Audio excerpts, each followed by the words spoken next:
Unos minutos para presentar a nuestros panelistas, comenzando por Jaime Pérez. Él es presidente de Azolmex, socio fundador de Sancus Capital y Managing Director en Balan Fund desde 2015. Con anterioridad a incorporarse a Sancus Capital, Jaime lideró el departamento de M&A y financiación de Vector 4, enfocándose en operaciones de compraventa y financiación en el mercado latinoamericano, y fue director de una de las principales firmas de corporate finance en España, contando con 10 años de experiencia en asesoramiento en operaciones de compra, venta y fusión de empresas. Licenciatura en Dirección y Administración de Empresas por la Universidad Pontificia de Comillas. Leonardo Velasco es ingeniero mecánico electricista por el Instituto Tecnológico de Estudios Superiores de Monterrey y máster en Dirección de Empresas por el Instituto Panamericano de Alta Dirección de Empresas, IPADE. Actualmente, presidente del Consejo de la Asociación Mexicana de la Industria Fotovoltaica y director general de empresa Energy en el ramo de consultoría e interacción de proyectos de eficiencia eléctrica y energía renovable. Sus áreas de expertise son creación de valor empresarial, modelos de innovación y diseño organizacional. Dispone de habilidades técnicas relacionadas a la industria, resolución de problemas y capacidad de análisis, y su objetivo profesional es influir positivamente en su entorno a través de la iniciativa privada en equipos de alto desempeño. Bienvenido, Leonardo. Muchas gracias. También, bienvenido. Y por supuesto tenemos a la doctora Carla Sedano. Ella es doctora en Ingeniería y Ciencias Aplicadas, integrante de la Academia de Ciencias Sociales y Humanidades del Estado de Morelos, del Comité Editorial de la revista Eficiencia Energética del FIDE, de la Sociedad Mexicana para la Divulgación de la Ciencia y la Técnica, de la Comisión Dictaminadora de Innovación en Semiesol, mentora de la Red de Mujeres en Energías Renovables y Eficiencia Energética, de la Global Women's Network for Energy Transition e integrante internacional del Women Forums. Actualmente, secretaria de Gestión Tecnológica y Vinculación del Instituto de Energías Renovables de la UNAM, responsable administrativa del Semiesol, coordinadora de la Red de Energía Solar y presidenta, claro que sí, es nuestra presidenta de la Asociación Nacional de Energía Solar. Tengo también el gusto de presentar, bienvenida doctora Carla, pero pues usted ya es de casa. Tenemos el gusto de presentar ahora a Margarita González. Ella tiene una licenciatura en Ingeniería Bioquímica Industrial por la Universidad Autónoma Metropolitana, maestría en Ingeniería Química por la Universidad Nacional Autónoma de México y doctorado en Biotecnología por la Universidad Autónoma de Metropolitana. Hizo una estancia postdoctoral en la Universidad Autónoma Metropolitana, investigador científico en el Instituto Mexicano del Petróleo, profesor investigador en la Universidad Autónoma Metropolitana desde el 2008. Es coautora de alrededor de 15 artículos científicos publicados en revistas científicas de alto impacto, casi 50 congresos internacionales de alta difusión, un libro de ingeniería de procesos publicado en Latinoamérica por Lemusa Willy y un libro de reactores de biopelícula publicado por la Editorial Pública. Su trabajo de investigación se ocupa de aspectos de biotecnología, principalmente aplicada a medio ambiente y procesos. Fundadora e integrante del posgrado en Ingeniería de Procesos, jefa del área de análisis de procesos de enero del 2012 a abril del 2014, periodo en el cual obtuvo el premio a las áreas de investigación de la División de Ciencias Básicas e Ingeniería de la UAM-A. Integrante de diversos comités de evaluación y del Plan Institucional hacia la Sustentabilidad de la Unidad de Azcapotzalco de la UAM. Bienvenidos sean todos, bienvenidos y bienvenidas. Adelante, por favor. Hola, muy buenas tardes a todas y a todos. Sara ya nos presentó a los panelistas de lujos que vamos a tener el día de hoy. Y a mí me gustaría también decir que el licenciado Jaime Pérez no va a poder estar con nosotros, pues tiene un problema de trabajo que le impide estar aquí. Desde el lunes nos avisó. Y bueno, para el formato del conversatorio del día de hoy, vamos a tener 8 minutos para que cada panelista nos diga su visión al 2050 de los futuros energéticos de México. Y si les parece, a los 6 minutos yo les voy a avisar para que más o menos midan el tiempo restante que tengan. Y después, en el orden inverso, vamos a tener un espacio para réplica de 4 minutos. Posteriormente tendremos preguntas y respuestas entre el público y los panelistas con los que contamos el día de hoy.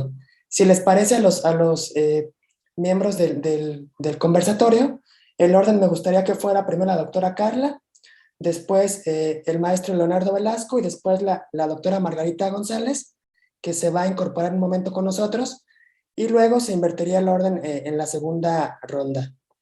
Si no hay ninguna duda o comentario antes de empezar, doctora Carla, adelante. Muchísimas gracias, Oscar, y gracias a todas estas asociaciones invitadas que están justo, Anes está a la mitad, con industria y academia, y tenemos una asociación industrial y una asociación académica, para que haya una diversidad sabrosa en el panel de hoy. Entonces, les voy a hacer una brevísima presentación, justo porque me gustaría llevar este hilo conductor.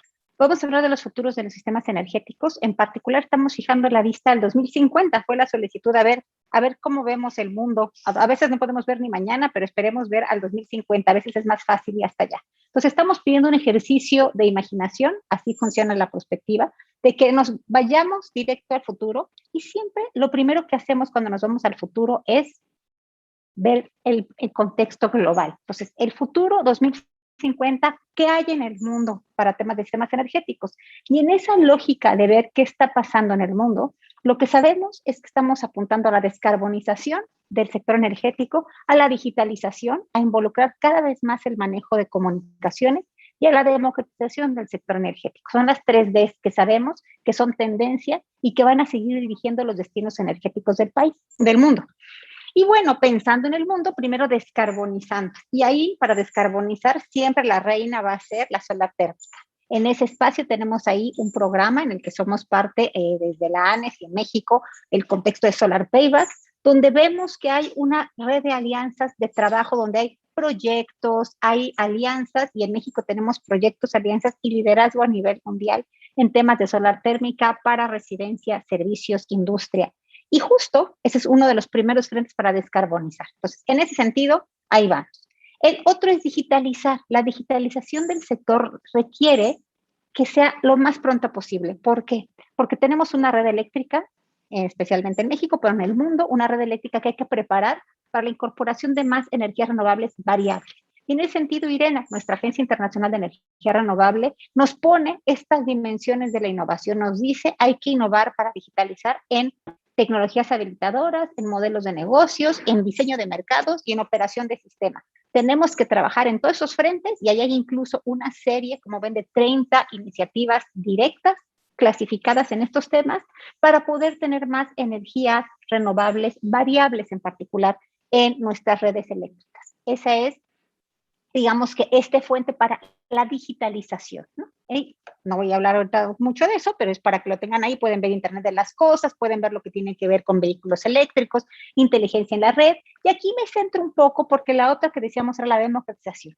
Y tiene que ver con estos modelos de propiedad comunitaria de los sistemas energéticos, estos modelos que ven la energía como un servicio, y estos también modelos de negocio de los agregadores o agregadoras energéticas. Estas son entidades que se sirven de la tecnología de comunicación para ver distintas generaciones de energía y poder ser la inteligencia del sector, tanto en despacho como en generación e incluso en la transmisión. Entonces, eso es hacia donde está el mundo. Insisto, el mundo está pensando en este nuevo diseño de mercados, en esta operación de sistemas mucho más instrumentada, reactiva, inteligente, y por supuesto en electrificar más sectores, porque entre más sectores electrifiquemos, como platicábamos en la mañana en otras conferencias, pues más posibilidad va a haber de que tengamos un sector descarbonizado y, por supuesto, que nos acerquemos a un mundo más sustentable. Y así como vemos el mundo, ahora vamos a ver a México. ¿Cómo está México y cómo lo vemos para el 2050? Y antes de pensar en 2050, pues les quise poner unas fotografías de México actualmente. Algunas personas reconocerán a la Ciudad de México, ahí ahí abajo, Mazatlán está arriba, y en medio tenemos a Oaxaca. Es decir, landscapes, o como podemos decir, miradas distintas a nuestro presente como mexicanas y mexicanos. En ese sentido, en el Estudio de Energías Renovables de la UNAM, trabajamos prospectiva energética y hemos estado trabajando con escenarios que nos permiten ver el mundo en 2050, y les tenemos la super noticia de que es totalmente posible tener un escenario 100%, y me voy a ir a casi 100% renovable, porque si ven allá abajito, hay un pedacito de nuclear. pedacitito ahí de nuclear que está todavía sobreviviendo, esa planta obsoleta que esperemos que no la repongan, porque como sabemos la energía nuclear, más allá de los riesgos de seguridad, que siempre son un riesgo, es la tecnología que es más vulnerable a los desastres originados por el cambio climático. Y como sabemos, el cambio climático no lo detuvimos, no lo estamos deteniendo y el cambio climático es una constante, va a seguir aquí con nosotros. Entonces, saber que hay una tecnología que es altamente vulnerable al cambio climático, invertir en ella, pues es bastante poco inteligente. Y no es eso lo peor que también que tenemos que entender es que hay una falacia detrás de la energía nuclear. Y la gran falacia es que si invertimos ahora es energía limpia, que no es limpia, pero dicen, es energía limpia y vamos a poder contender con los grandes temas de la descarbonización.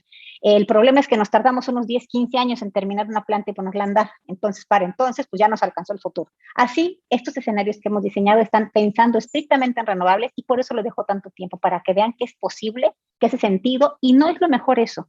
Lo mejor es que ese escenario que les enseñé es el sustentable, es esa línea verde que ven ahí. Y también modelamos y estamos viendo que con el escenario sustentable, donde hay una participación de renovables está fijas y variables, al 99%, 98% de la generación energética, podemos tener, y fíjense, podemos disminuir en la mitad las emisiones de CO2 que tenemos actualmente. Entonces, es muy impresionante. Pueden ver que hay otra línea ahí punteadita muy mona, ¿no? Tenemos otras simulaciones y ahí tienen las metas que nos plantea, las grandes metas del cambio climático. Y como pueden ver, las podemos alcanzar solamente con el escenario que les acabo de mostrar. Cualquier otro escenario nos aleja. Y nada más muy rápido, el escenario gris es el escenario que nos marca el documento que se publicó el 7 de febrero de 2020, que habla de la transición energética soberana. Nada más para darnos una idea. Y en ese mismo sentido, estamos en el presente hablando de los premios Nobel. Está química, física, medicina y literatura. Doctora, perdón, Ahí estamos viendo. ¿Sí? Perfecto. Y tenemos allí estos galardones muy importantes para la humanidad, porque además el primero habla de la organocatálisis asimétrica. Y eso, ahorita vamos a ver por qué tiene que ver con nuestro sector. En física se habla de sistemas complejos y calentamiento global, eso es bastante obvio. En medicina hablamos de receptores de temperatura y hice trampa, lo puse en bold para que vean qué tiene que ver con nuestro sector. Y finalmente, también el premio Nobel de Literatura tiene que ver con nuestro sector. Y veamos por qué. El primer punto es que química, esta organocatálisis asintética tiene que ver con química verde. Nos va a acercar a procesos químicos mucho más sustentables. El primer punto. La física habla ya de temas de calentamiento global y habla de cómo se puede entender estos efectos de los sistemas complejos, de mueves un lado y cómo se generan otras oleadas y la interconexión que tienen los sistemas. Buscamos un mundo más sustentable, también desde los premios Nobel. Y en medicina, pues claramente estamos viendo la interacción humana, estas reacciones de nuestro cuerpo mediante el tacto que sentimos instantáneas, y cómo nuestra piel nos sirve para poder regular y comprender estos fenómenos y hablar de la temperatura como un gran elemento, el confort térmico que en los temas de nuestros temas de pobreza energética es fundamental. Ahí tenemos una comprensión cada vez mejor de la temperatura y nuestra interacción con el medio ambiente.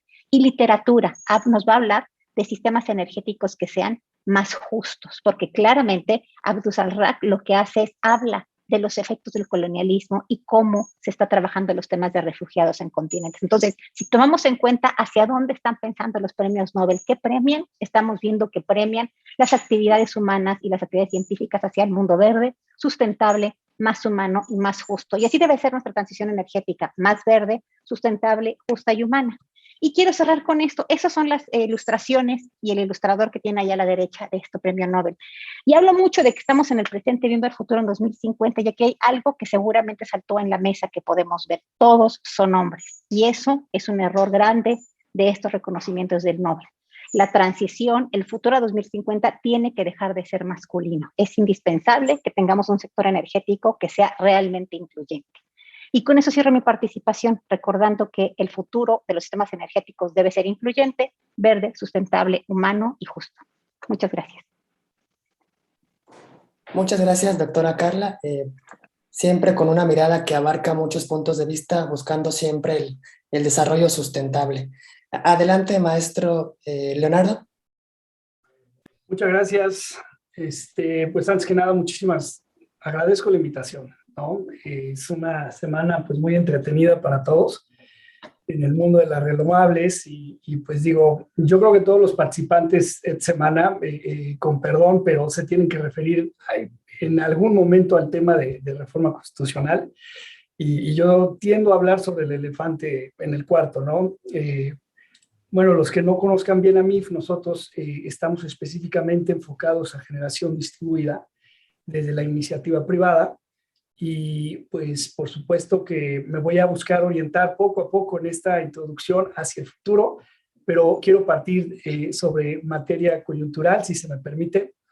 Y bueno, pues nuestra postura es una que aclara en primera instancia que la generación distribuida pues no está en juego, ¿no? Antes que ninguna otra mención, nosotros hacemos esa aclaración. Ya nos tocó recibir varias llamadas de todos los que estamos en la línea y en la cadena productiva, pues de clientes y de usuarios finales que están muy preocupados y no entienden si se va a revocar la figura, qué va a pasar.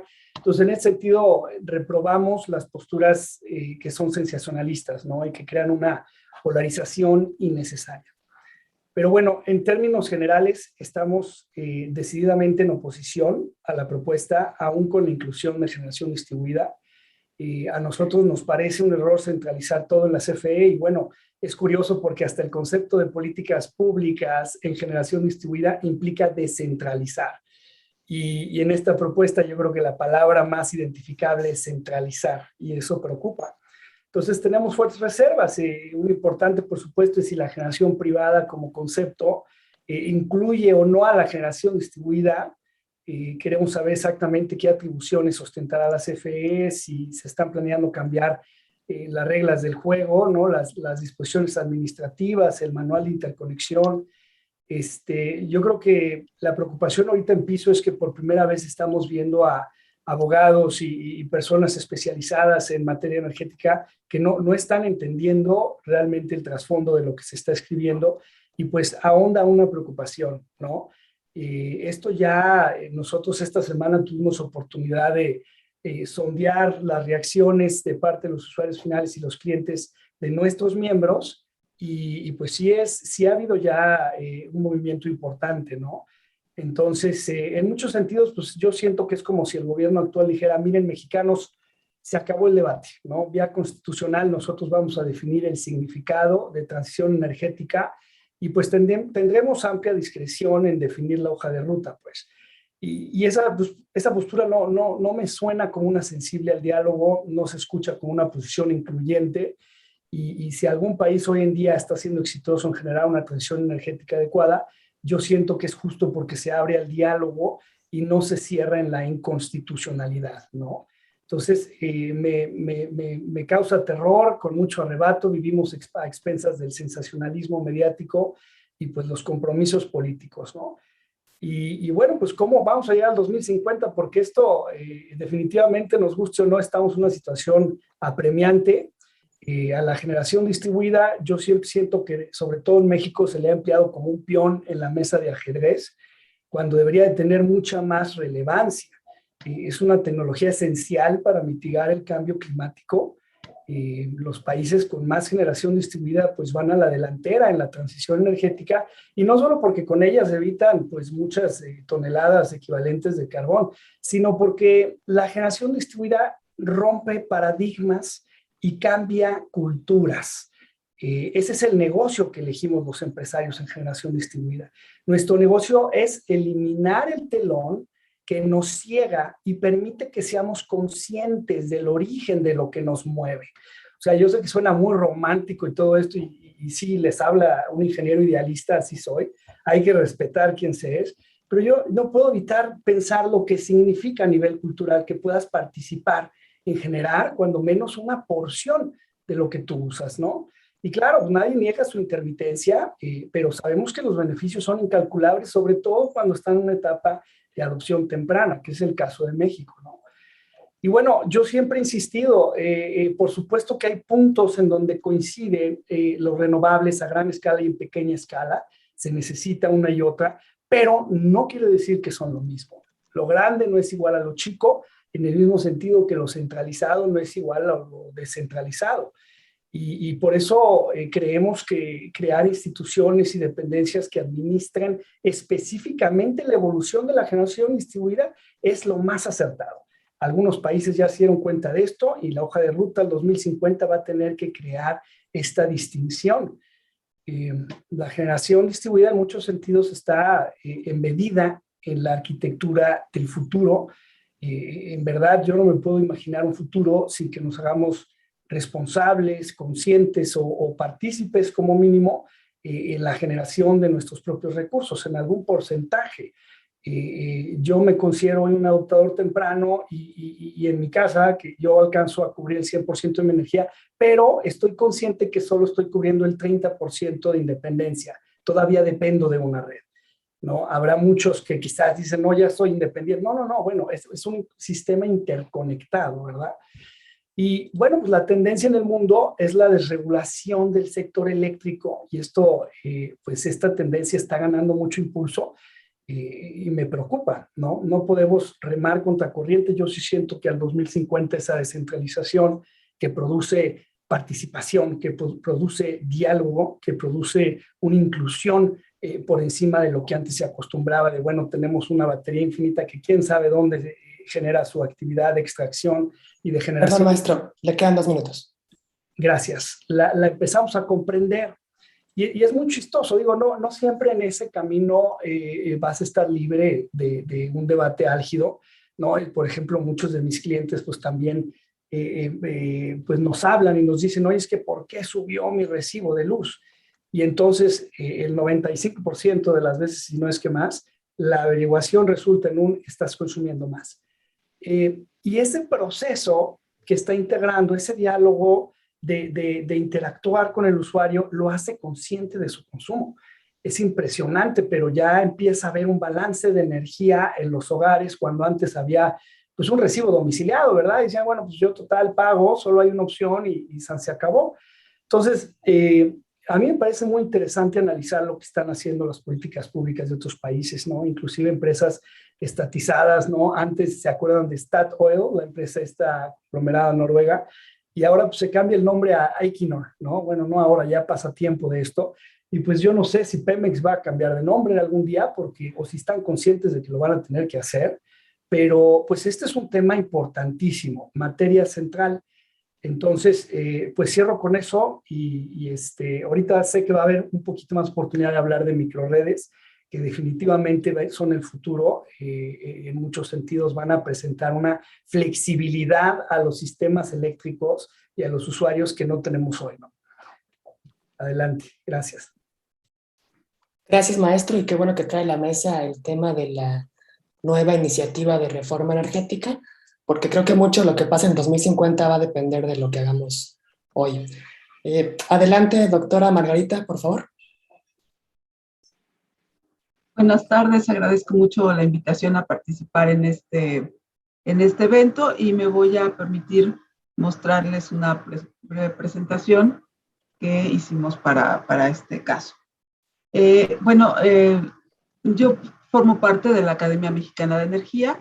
La Academia Mexicana de Energía, pues me invitaron a presentar un poco lo que hacemos, pero creo que es mucho más importante ver qué es lo que deben hacer nuestros sistemas energéticos y desde mi punto de vista lo que tenemos que hacer es ajustarnos a la Agenda 2030, ya que pues está hecha por especialistas de todo el mundo y ha coincidido y además coincido con sus propuestas y su visión, porque es algo que busca un desarrollo próspero, compartido mediante compromisos y con un llamado a cambiar nuestro mundo, logrando 17 objetivos con 169 metas e indicadores. Y bueno, en su declaración ellos pretenden lograr un desarrollo sostenible en sus 3 dimensiones, económica, social, ambiental, pero de forma equilibrada e integrada, haciendo que sea vivible, viable, equitativo y solo aquello que junte estas 3 características pues será un desarrollo sostenible. Según ellos, pues debemos aspirar a un mundo sin pobreza, hambre, enfermedades ni privaciones, donde todas las formas de vida puedan prosperar en un mundo sin temor ni violencia.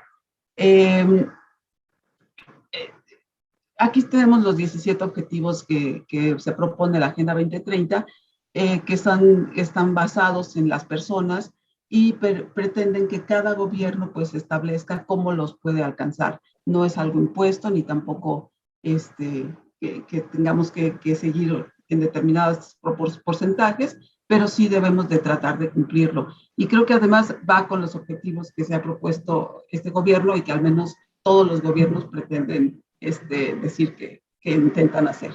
Y pues bueno, proponen estrategias de desarrollo sostenibles apropiadas para cada país, financiación pública e internacional para completar los esfuerzos, la actividad empresarial privada como el impulsor en el crecimiento inclusivo y la creación del empleo, el comercio internacional como un motor para el crecimiento inclusivo y la reducción de la pobreza, la sostenibilidad de la deuda a largo plazo a través de políticas coordinadas dirigidas, un mecanismo de facilitación de tecnologías para la transferencia de tecnologías ambientalmente adecuadas a países en desarrollo y abordar los riesgos sistémicos y promover la coherencia política de las instituciones financieras internacionales, de inversiones, de comercio y de políticas de desarrollo.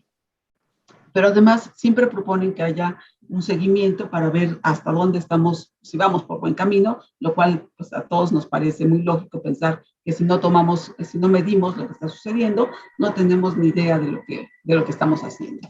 Entonces, es voluntario nuevamente, lo dirigen los líderes, se vigilarán los progresos realizados en el cumplimiento de objetivos y metas, serán abiertos, incluyentes, centrados en las personas, y se da seguimiento a los objetivos que se llevan a cabo en cada uno de los países. Bien, el objetivo 7 es el que creo que a nosotros nos debe interesar más, porque tiene como objetivo lograr que todo el mundo tenga una energía asequible, segura, sostenible y moderna para todas las personas. Y algunos de los datos más destacados que comenta, pues es que el 13% de la población del mundo aún no cuenta con servicios modernos de electricidad, 3.000 millones de personas dependen de la madera, el carbón vegetal o desechos animales para cocinar y calentar la comida. La energía es el factor que contribuye principalmente al cambio climático y representa alrededor del 60% de las emisiones de gases de efecto invernadero. La contaminación de aire en locales cerrados debido al uso de combustibles para la energía doméstica causó 4.3 millones de muertes en 2012, lo cual a mí me parece alarmante. Y en 2015, el 17.5% del consumo final de energía fue de energías renovables. Pues ese es el objetivo, pero además este objetivo pues pretende garantizar el acceso universal a los servicios de energía asequibles, fiables y modernos. Esto habla mucho de la pobreza energética, de la cual aquí la doctora Sedano es experta, aumentar considerablemente la proporción de energía renovable en el conjunto de fuentes energéticas, duplicar la tasa mundial de mejora de la eficiencia energética, aumentar la cooperación internacional para facilitar el acceso a la investigación y a la tecnología y ampliar la infraestructura y mejorar las tecnologías para prestar servicios energéticos modernos y sostenibles para todos los países en desarrollo. Además, si nos ponemos a pensar, la meta 7 es crucial para lograr el cumplimiento de toda la Agenda 2030, ya que es un objetivo transversal, por lo que influye en la erradicación de la pobreza y el hambre, la provisión de agua limpia y saneamiento, la salud, la igualdad de género, la lucha contra el cambio climático, la creación de oportunidades que favorezcan el empleo y la educación, la producción y el consumo sostenibles y el desarrollo económico. Se puede decir que influye en todos los objetivos del desarrollo sostenible de la Agenda 2030 y, por tanto, la importancia de la energía para alcanzar estos objetivos es indispensable para la concreción de todos ellos. Y, bueno, por ejemplo, la falta de electricidad en los hogares supone perpetuar o profundizar la situación de pobreza por la necesidad de alumbrar con velas, queroseno o baterías, no poder cargar dispositivos electrónicos, no usar computadoras, radios, televisores, y esto, ni tampoco disponer de electrodomésticos que facilitan la vida doméstica. Y entonces vemos cómo todo esto va recayendo sobre las mujeres y las niñas, cómo los niños no pueden estudiar, no pueden tener acceso a las computadoras, ahora no pueden tener acceso a internet, y todo esto pues va conduciendo a que cada vez pues haya menos desarrollo en esas poblaciones. Además... 2 minutos, doctora, perdón. Sí. En México, el 15% de las personas, esto es 18 millones, aún no utilizan leña para cocinar, Esto pues implica una muy mala combustión y los problemas de producción de gases de efecto invernadero. Y parece realmente, pues, va en contraposición con los costos, por ejemplo, de las energías renovables actualmente. Algunos no han bajado, algunos inclusive han aumentado, pero la energía solar fotovoltaica, la energía solar por concentración, han disminuido sus costos de manera pues, alarmante, ¿no? Y en el último año, pues tenemos que la energía solar fotovoltaica ha bajado 7%, la energía eólica fuera del mar 9%, en fin, todas estas, pues vemos cómo han disminuido de manera muy importante. Y pues, aunque México reporta que el 97.6% de la demanda energética eléctrica está cubierta, y en 2009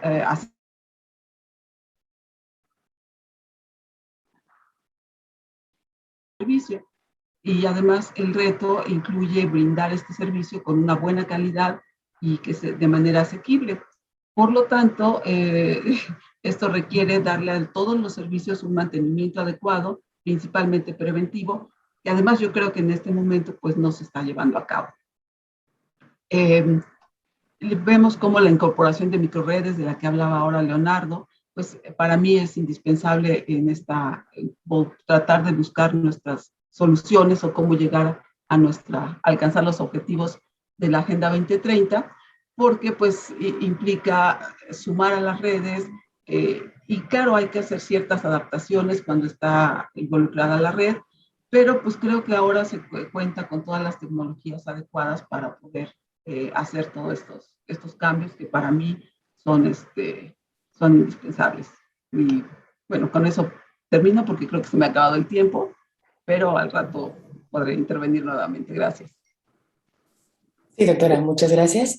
Coincido con usted en que la importancia de los sistemas energéticos van más allá de los puramente que tienen que ver con energía y son indispensables para el desarrollo sustentable que muchos de nosotros queremos que se logre.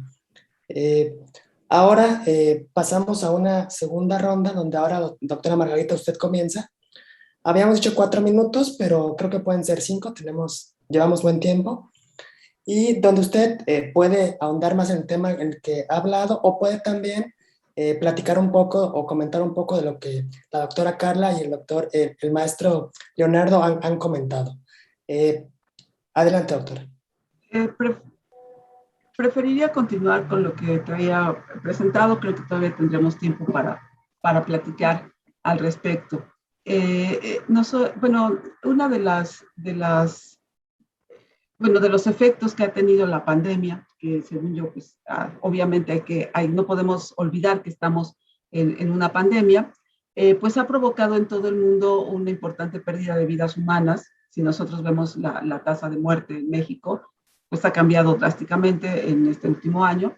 La saturación de los sistemas de salud, ha aumentado los gastos de salud y servicios sociales, y tanto para suministrar vacunas como para aplicarlas. Y además la economía, pues lamentablemente se ha ralentizado por las medidas preventivas de confinamiento. Aunque el COVID-19 es un riesgo para toda la población, la vulnerabilidad de las personas y comunidades depende de sus circunstancias particulares, como son la exposición al virus y la capacidad de su respuesta. En general, depende de la salud. Y el COVID-19 además conlleva mayor morbilidad y mortalidad en las personas con enfermedades respiratorias y cardiovasculares previas. Y estas enfermedades además son causadas por la exposición a contaminantes. Entonces, bueno, desde las personas que vivimos en grandes ciudades hasta las personas que cocinan en su casa con leña, pues estamos expuestos a mayores contaminantes y por tanto a tener mayores enfermedades con respecto al COVID. Además, el sector energético pues también se ha visto afectado durante la pandemia. Por un lado, el suministro eléctrico que antes se disponía para las industrias, el transporte y el comercio, ahora tiene que ser desplazado hacia el sector residencial y hacia los servicios de salud. Y además, las restricciones de movilidad pues disminuyeron de manera importante la demanda de los combustibles y esto hizo que los precios pues comenzaran a cambiar y a oscilar, que esto pone pues, muy nerviosos a algunos países. Considerando que varias de las actividades como la educación, el trabajo en casa y algunas otras que se trasladaron a los hogares, algunos países han adoptado algunas medidas para paliar estos efectos, como no suspender el servicio eléctrico por falta de pagos, proporcionar subsidios, exoneraciones, diferir los pagos, ampliar los canales de comunicación con sus usuarios y priorizar el servicio para las actividades esenciales. Sin embargo, México pues parece que no ha respondido igual que otros países a todo esto. Y yo creo que una de las grandes, de lo que tenemos que hacer para lograr estos cambios, inclusive con las políticas que tenemos, pues es la innovación. La innovación, me gusta una definición que propusieron hace poco en la Cumbre Iberoamericana, en donde definen a la innovación como todo cambio, no necesariamente tecnológico, basado en el conocimiento, no necesariamente científico, que genera valor, pero no solamente económico. Y bueno, ya comentaron que algunas de estas innovaciones pueden ser disruptivas o pueden ser progresivas, y pues vemos que hay muchos ejemplos, pero creo que es una de los pilares por los cuales podemos tratar de cambiar y redireccionar nuestro rumbo, porque si nosotros desgraciadamente analizamos las emisiones de gases de efecto invernadero de México con respecto a su histórico, pues no vemos cómo vamos a lograr llegar a una disminución de gases de efecto invernadero. Tampoco vemos muy claro cómo vamos a poder llegar a sustituir energías convencionales por renovables. Y pues, no sé, creo que la interrelación entre nosotros, las personas que lo buscamos y cómo podemos organizarnos para tener un mayor impacto en la política y en la sociedad mexicanas, creo que son indispensables. Por eso creo que este tipo de pláticas y de eventos son muy importantes, así como que también estemos pues difundiendo por todos los medios posibles pues estas ideas y estos compromisos que podemos ir haciendo cada uno de nosotros. Gracias. Muchas gracias, doctora. Creo que es un muy buen aporte a la mesa traer los cambios que han venido a pasar a partir del COVID. Maestro Leonardo, adelante, por favor. Gracias.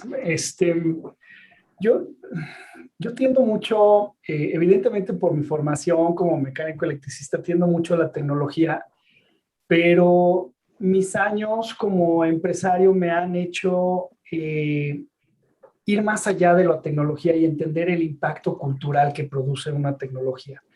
Esto es algo interesantísimo, creo que es un tema muy profundo y definitivamente un requisito para poder trascender y realmente desbloquear todos estos modelos innovadores, disruptivos, ¿no?, que tenemos enfrente.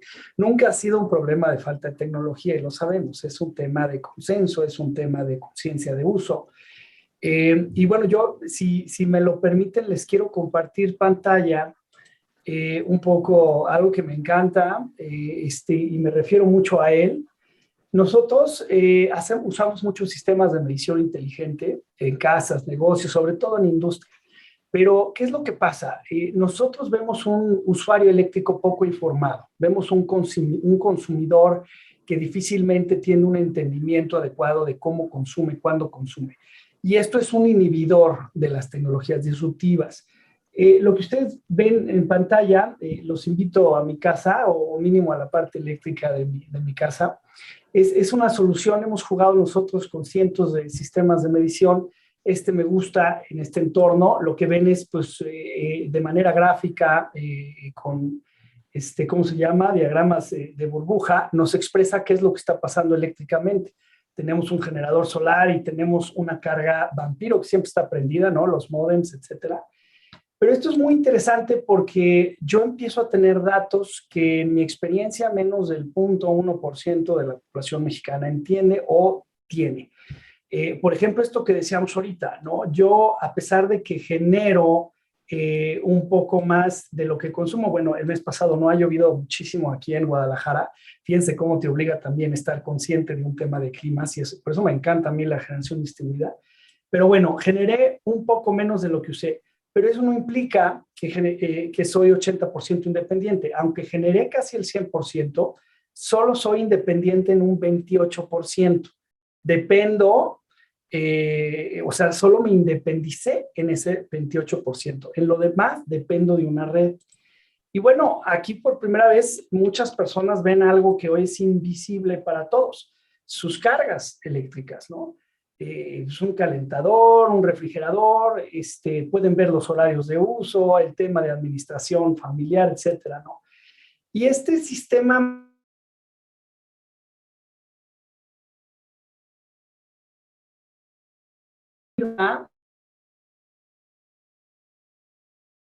fíjense lo que estamos haciendo ahorita a nivel industrial, ¿no? Pero entonces yo puedo ver inmediatamente mi licuadora, cuántos kilowatt hora al año, al mes, cafetera, refrigeradores, cómo consume. Entonces, yo aquí lo que les estoy mostrando es como la parte, el ABC de cómo podemos desbloquear esas tecnologías disruptivas, ¿no? Por ejemplo, aquí ahí veo que hay un problema de calidad de energía. De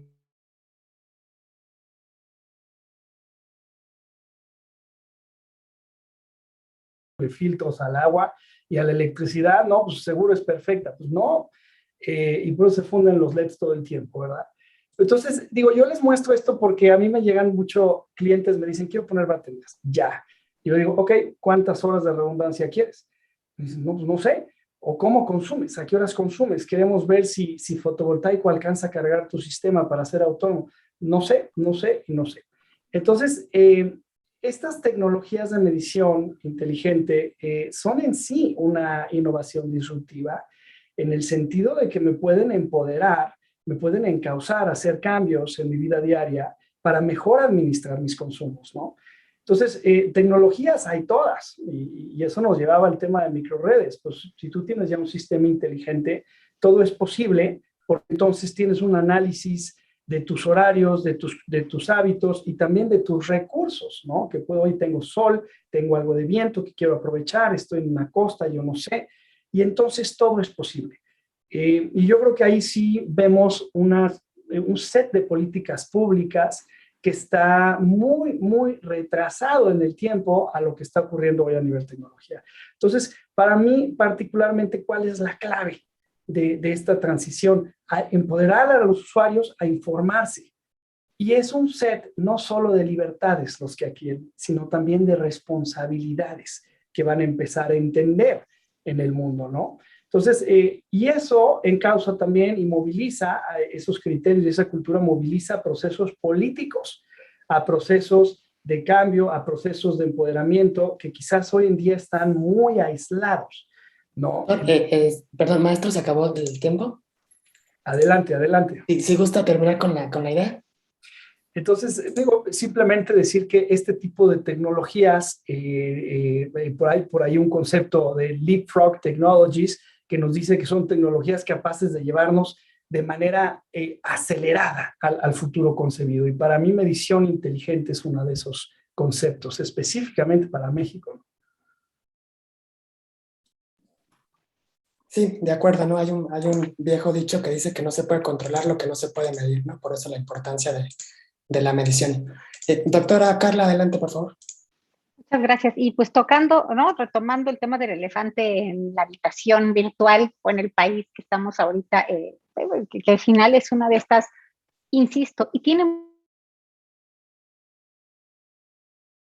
Margarita, como lo entiendo, que es la falta de literacidad energética que tenemos. No tenemos en este país, hay muchas literacidades que nos faltan, pero la energética nos atraviesa a todas las personas. Incluso especialistas en el sector, no somos especialistas en transmitirlo de la manera en la que las personas nos apropiemos del conocimiento y tomemos decisiones, vamos a decir así, más informadas realmente, ¿no? Leer el recibo de luz es un reto, ¿no? O sea, yo insisto, hasta para mí es un reto, pues, porque está mal impreso y viene, como tengo bidireccional, está impresa en la misma línea lo que consumo que lo que genero. Pues ya desde ahí no lo puedo leer físicamente, ¿no? Entonces, realmente creo que este punto, y ahí me sumo a este llamado que hace, pues, AMIF como colectiva y también ANES, como asociación colectiva, de no desinformar, porque de por sí nuestra literacia energética no es la mejor como país, como legislación, como usuarias, como empresas, en la parte académica, pues si encima abundamos en la confusión, pues acabamos peor. Ahora, que es necesarísimo tener acciones decididas hacia un entorno que realmente descarbonice desde las asociaciones, porque podemos hacer hasta cierto punto, pero somos la bisagra. Yo sí creo que nosotros como asociaciones, y con eso quiero cerrar esta mesa muy rica, porque es la primera vez que nos sentamos a estas asociaciones a platicar en público, ¿no? Hemos platicado en privado uno a uno, pero en público es el primer año que realmente estamos colaborando, y yo ahí quiero agradecer mucho esas ganas de trabajar de manera conjunta.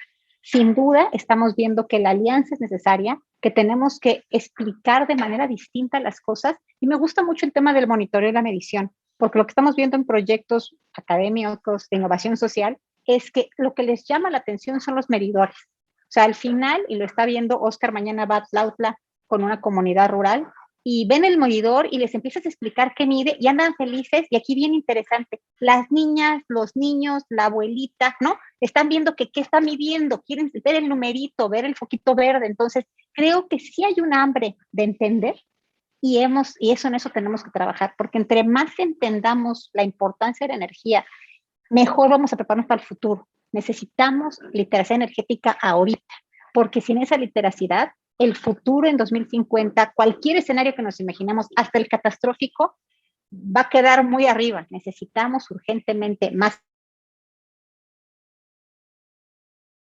Yo estoy segura que pues ahí vamos, pero hay que meterle más velocidad al asunto para comunicarnos mejor y lograr que 2050 tengamos un futuro incluyente, verde, sustentable, pero para todas las personas. Y para que todas nos subamos al barco, tenemos que hacernos de más información y de más conocimiento. Muchas gracias, doctora. Sí, creo que esa iliteracidad energética es mucha culpa del sector academia, que no logra transmitir ese conocimiento, y también de la parte gubernamental, porque el interés, como usted lo menciona, existe.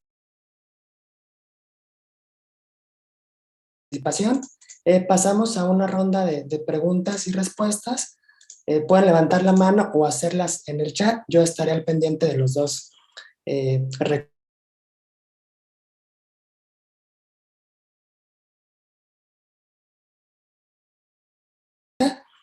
Dice, ¿tiene la MEXEN estrategias y acciones para que México cumpla con la Agenda 2030? Pues bueno, la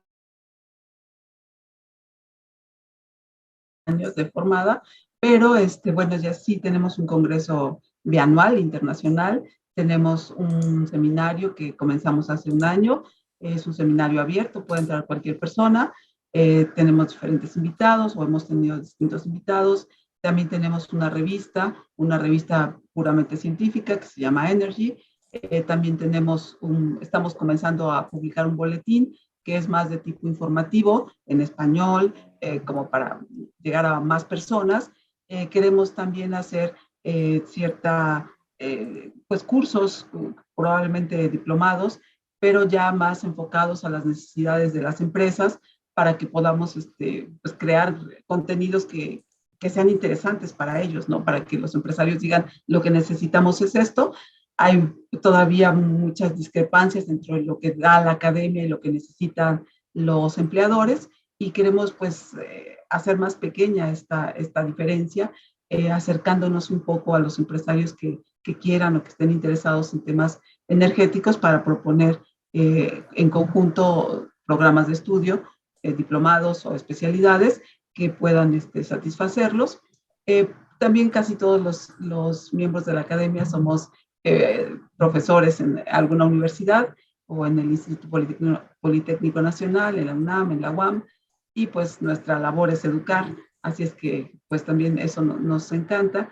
Y algo que nos parecería muy creativo e interesante es producir contenidos para jóvenes y niños, involucrándolos en saber qué es la energía, por qué es importante, qué es el cambio climático, cómo nuestro consumo energético pues altera los ecosistemas. En fin, creo que todo esto sería muy educativo, pero necesitamos también recursos y bueno, estamos trabajando en ello. Pero si hay alguien interesado, pues felices en colaborar. Gracias, doctora. Otra pregunta que va para las dos personas que representan a las asociaciones, AMIF y AMEXEN. ¿Cuál es la visión de futuro que tiene cada una de ellas? Y si quieren, primero contesta el maestro Leonardo. Gracias. La visión a futuro, pues, evidentemente es más difícil ver lejos cuando está nublado, dicen por ahí, pero a ver, estamos en 1.8 gigawatts en capacidad de generación distribuida. El primer semestre de 2021 fue muy interesante, casi 250 megawatts. Y hacia dónde vamos, ¿no? Pues yo creo que a mí nunca falla de asombrarme la juventud que participa de forma activa en generación distribuida, ¿no? Y muchos de ellos también ya empresarios. Es una actividad que ha logrado, se ha convertido en una actividad sostenible y económicamente viable para muchos. Es una profesión y un camino a elegir. Y, sin él, yo creo que las opciones en tema de energía pues no alcanzan a acuñar pues esa sustentabilidad que estamos ávidamente buscando, ¿no? Entonces, la MIF lo que busca es preservar ese espacio, mantenerlo como una profesión y una ruta empresarial vigente para mexicanos y mexicanas y defenderla. Somos una mesa de trabajo que mucho de lo que nos hemos esforzado en hacer es distinguir, separar a la generación distribuida de absolutamente todo lo demás, porque es en sí un concepto distinto. Y yo pues veo que los países que han logrado esa definición, ¿no?, de esta versión democrática de la energía muy participativa, han sido muy exitosos en movilizar conciencia y cambiar culturas y demás. Entonces, AMIF tiene esa visión de futuro, el reservar esa mesa de trabajo y el lograr movilizar a los gobiernos que tengan unas políticas públicas que permitan que florezcan, que sean seguras, que sean íntegras, que sean incluyentes, y yo creo que eso es todo lo que estamos invertidos hacia un futuro, ¿no? Es curioso porque en México la generación distribuida tiene muy poca participación versus renovables a gran escala, cuando hay muchos países en donde prácticamente están a la par. Entonces, algo pasa en este país que tenemos que empezar a asimilar, que tenemos que empezar a entender, y yo creo que parte de nuestra misión y nuestra visión están sujetas a ese paradigma que hay que romper, ¿no? Y bueno, por supuesto, mucho del camino nos presenta esta oportunidad de alianzas. Y ya lo decías, Carla, y estoy la verdad también muy contento de que estamos encontrando un camino en el que existe el diálogo, existe la empatía y el criterio compartido, y eso es algo que tiene que verse más, ¿no? Y estamos muy abiertos y muy dispuestos. Gracias, maestro. Doctora, adelante, por favor. Muchas gracias. Pues así como una visión a futuro, como lo que uno desearía, pues a mí me gustaría, mi visión a futuro sería que México pudiera producir al menos el 50% de la energía que consume a partir de energías renovables, excluyendo la nuclear. Obviamente, porque coincido con lo que dice Carla, y bueno, no se ve imposible porque en mayo de 2020 la CENER reportó que México producía el 30% a partir de energías renovables. Sin embargo, aquí hay algunas cosas que no son del todo claras, porque se considera que toda la biomasa que se utiliza en forma de leña para cocinar es una energía no contaminante, y eso pues obviamente no es cierto. También existe el hecho de que la energía hidroeléctrica es la que más contribuye a las energías renovables, pero pues en época de sequía no se produce esa cantidad de energía. Entonces creo que habría que afinar un poco esta cantidad, pero creo que no es imposible. Creo que, como decía Leonardo, se cuenta con la tecnología, pero pues hay que ponerse a trabajar arduamente, porque si no, no lo vamos a lograr. Gracias, doctora. Mientras se animan a preguntar un poquito más, aunque ya no tenemos tanto tiempo, a mí me gustaría preguntarle a la doctora Carla, ¿cuál es el elemento que cree que es más terrible en esta nueva iniciativa de reforma energética? Que a lo mejor si se eliminara esa parte no sería tan mala esta reforma, ¿no? Ahora sí, me la pusiste muy difícil. Mira, yo creo que el espíritu más terrible en cualquiera de estas reformas, porque no solo lo tiene esta, sino muchas otras iniciativas del gobierno federal, es la falta de colegiar las decisiones. O sea, el que no tengamos comisiones reguladoras, el que no exista, porque el que no exista la concepción de que tiene que haber diversidad, eso me parece que es la peor cosa. O sea, creo que la peor iniciativa, si hay un colegio, si hay órganos reguladores, si hay diversidad para tomar decisiones, mira, vemos, aunque sea pantana las malas decisiones, pero cuando hay verticalidad y hay centralismo de las decisiones, ahí sí ya perdimos todas las personas. Entonces, incluso esa es la razón de que hacemos organizaciones y alianzas como las que hacemos, porque creemos en la pluralidad y creemos que necesitamos entrarle con muchas visiones. Entonces, te digo, tiene muchos asegúnes, tenga o no distribuida, es muy complicado ese documento, pero para mí lo peor es el espíritu del centralismo. Los monopolios de ningún tipo funcionan, el centralismo nunca es la opción, y hay un dicho también muy popular, que creo que es bueno hablar de dichos populares, dice que la peor de las democracias es mejor que la mejor de las dictaduras, y yo creo que eso lo resume. Siempre es mejor el pensamiento colectivo que el pensamiento de alguien, aunque sea genial, todopoderosa la persona y benefactora, siempre que es un pensamiento único, es malo para todas las personas. Muy bien, doctora, muchas gracias por su respuesta.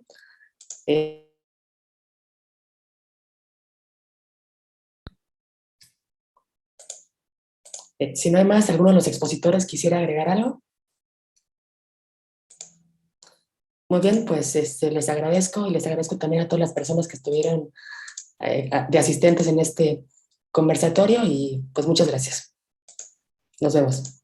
Gracias, hasta luego. Nos vemos, Sara. Al contrario, muchas gracias a ti, Oscar, y a todos nuestros ponentes. Realmente es siempre bastante interesante escuchar la perspectiva que tiene otra persona.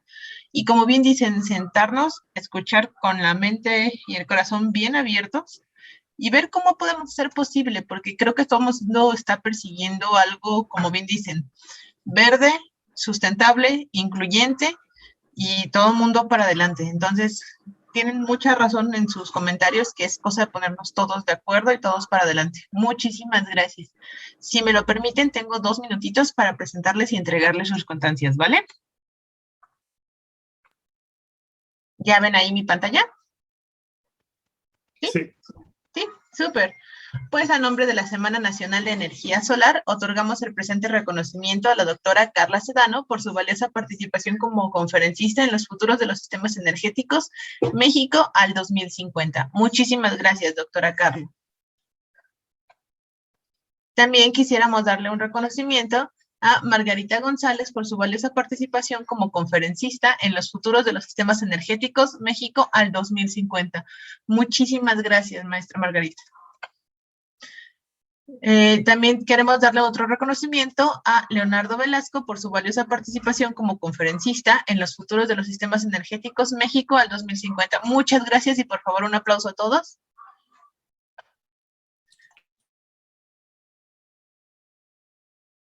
Ante participación como moderador en el panel Los futuros de los sistemas energéticos México al 2050.